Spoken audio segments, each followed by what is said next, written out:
Okay, so I thought I'd check out this Howa Superlite after I figured out my PRC has got a cracked carbon fibre stock, which will be going under warranty.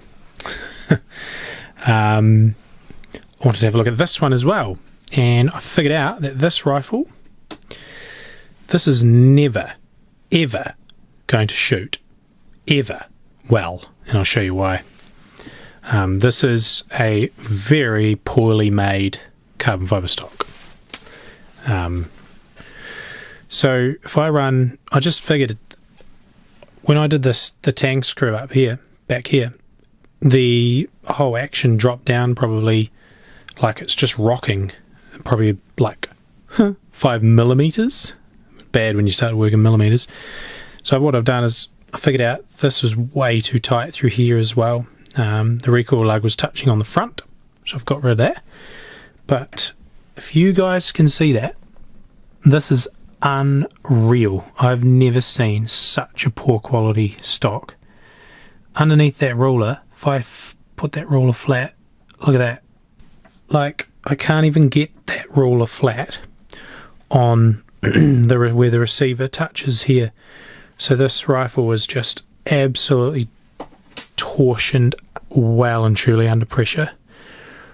If you're looking to buy a Howa Superlite, go for it, but be prepared that you're going to need to mill and reshape that stock with epoxy bedding and probably full length as well, because that stock, that is the worst stock fitment I have ever seen, and that the hands down the worst stock fitment I have ever seen on a rifle.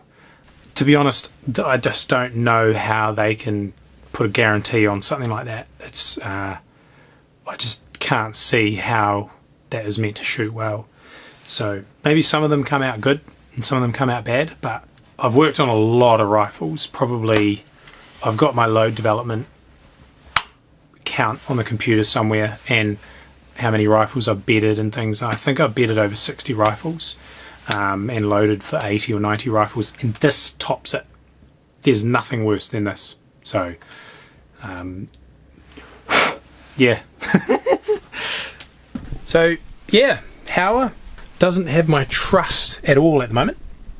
I've got a broken carbon fibre stock down there on the PRC, and I've got a stock that I'm going to need to spend $100 on here with a whole lot of time.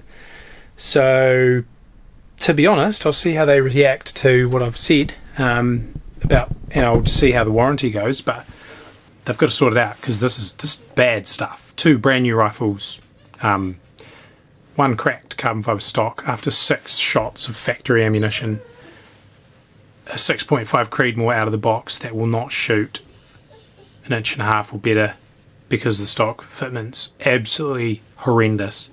So Howa, you've got to pull your socks up big time, because this is really bad stuff. So I've taken out that material from in behind this recoil lug here. So I've taken out a triangular shaped ridge that ran back in there, and get this, I took nearly 4 millimeters out of it with a Dremel. I need to take a little bit more again, because I need to run a good 100 thousandths of epoxy over it all. It did take a lot of the tension out, so now the rifle bolts in fairly properly. The back screw still moves a little bit, but that would probably be acceptable for a factory configuration. But now it's opened up a new issue where the barrel is no longer free floating. So now I need to go through and trim out all of this, because it's touching on right on here. I didn't want to raise the whole action at the front up with epoxy, because it would then present an issue where the action would actually be tipped up inside the stock here, which would just look ridiculous. And I would also end up with this monstrous 7 or 8 millimeter gap at the front. So I've chosen to take that front of that action down to try and lay it flat in the stock properly, and I've pretty much got it, but I'll need to wait a week and a half for a bedding kit to arrive now. So check this out. If you look at the back of the stock, that fitment is just atrocious. is just so manky.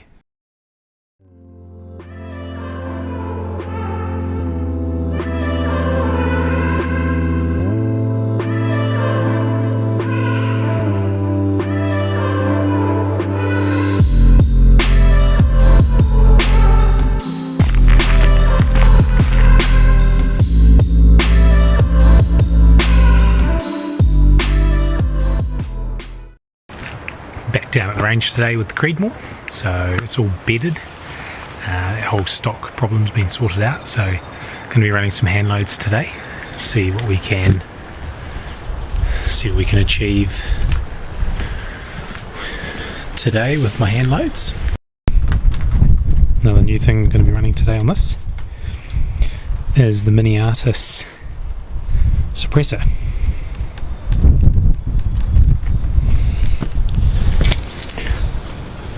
So I believe this is a new product that he has. I'm going to see how it does today.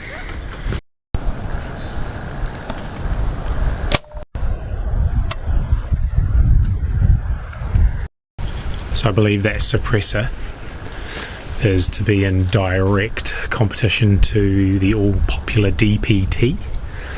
So Greg has sent me this suppressor fully believing that I'm going to be converted to a Maniatis man. So it's a little bit lighter than the DPT and also a tad shorter as well. So let's go, we'll see how it goes.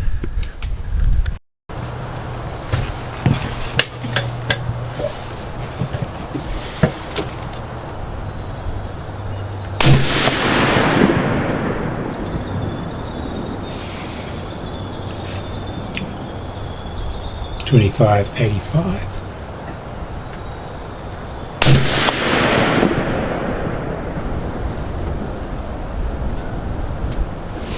Cool.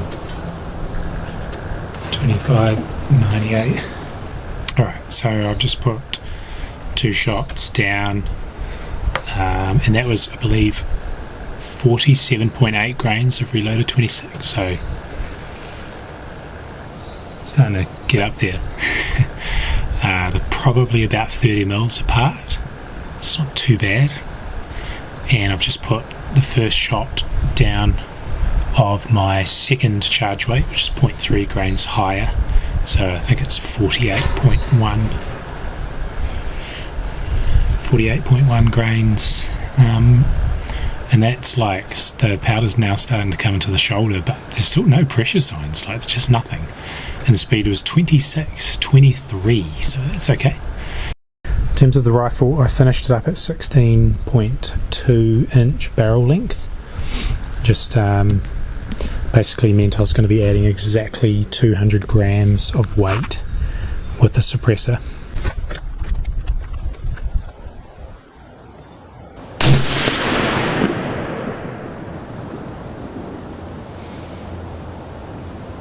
Weird. Speeds are all over the show. Groups are all over the show. Doesn't like it.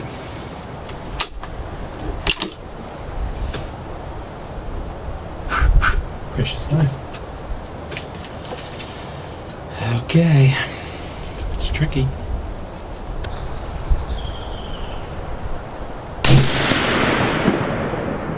It's better. 2620. It's pretty impressive. Like, I had a 6.5 284, which was running a 19-inch barrel, so that's fairly short for that cartridge.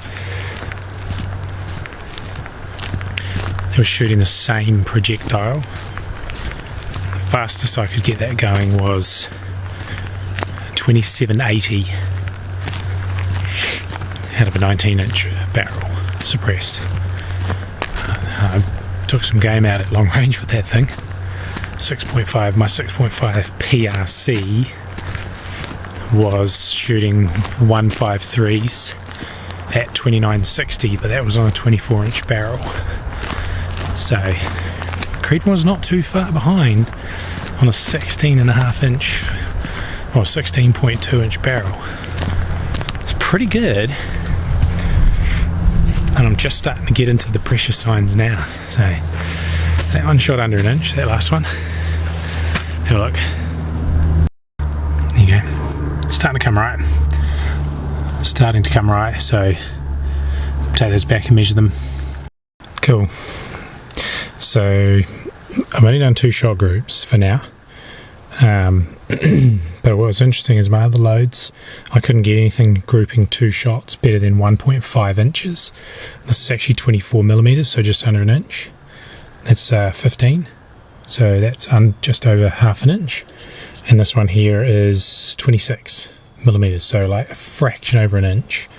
So there you go. Bedding has made this rifle shoot like a third of the group size that it was shooting. So that stock definitely had some issues.